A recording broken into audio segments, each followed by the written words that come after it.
మళ్ళీ చెప్తున్నాం, ఆంధ్ర రాష్ట్రంలో ప్రజలందరినీ హెచ్చరిస్తున్నాం. బీజేపీ పార్టీకి, టీడీపీ పార్టీకి, వైసీపీ పార్టీకి పొత్తులు ఉన్నాయి.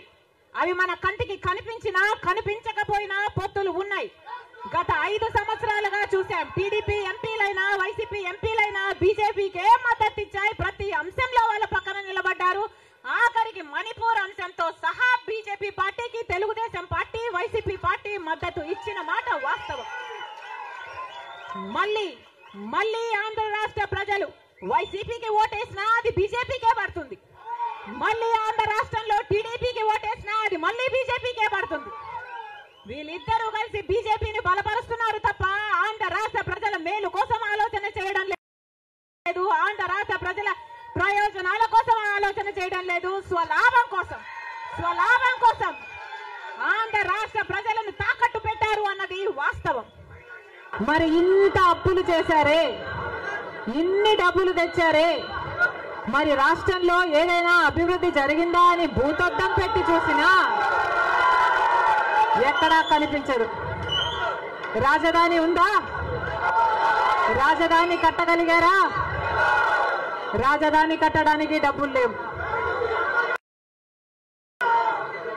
సంవత్సరాలైనా స్పెషల్ స్టేటస్ మాత్రం ఆంధ్ర రాష్ట్రానికి రాలేదు అనడం కంటే పాలకులు తేలేకపోయారు అంటాము కరెక్ట్. రాష్ట్రాన్ని విడగొట్టిన పార్టీలోకి ప్రవేశించిన చంద్రబాబు అభిమాన సంఘం అంతా కూడా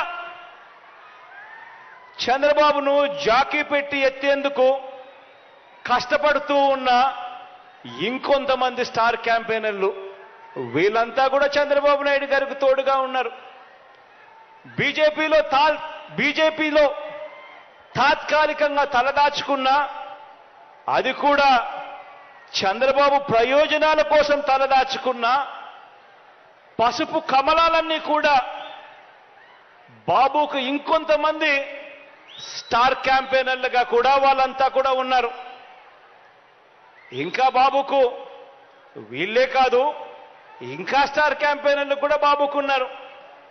అమరావతిలో బాబు భూములకు బెనామీలు ఉన్నట్టే మనుషుల్లోనూ ఇంకా ఇతర పార్టీల్లోనూ కూడా రకరకాల రూపాలలో చంద్రబాబు నాయుడు గారికి బినామీలు ఇప్పటికీ స్టార్ క్యాంపెయినర్లుగానే కొనసాగుతా ఉన్నారు. వీళ్ళందరూ కూడా మనకు కనిపిస్తూ ఉంటారు. టీవీ లాంచ్ చేస్తే విశ్లేషకులు వీళ్ళే అని చెప్పి విశ్లేషకుల పేరు మీద కూడా వీళ్ళు కనిపిస్తారు. వేదికల పేరు మీద కనిపిస్తారు. మేధావులని చెప్పి వీళ్ళంతటి వీళ్ళే చెప్పుకుంటూ మేధావుల పేరు మీద కూడా వీళ్ళే కనిపిస్తారు.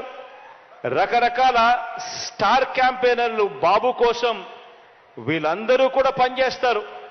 కారణం దోచుకోవడం, దోచుకున్నది పంచుకోవడంలో వీరందరూ కూడా భాగస్వాములే.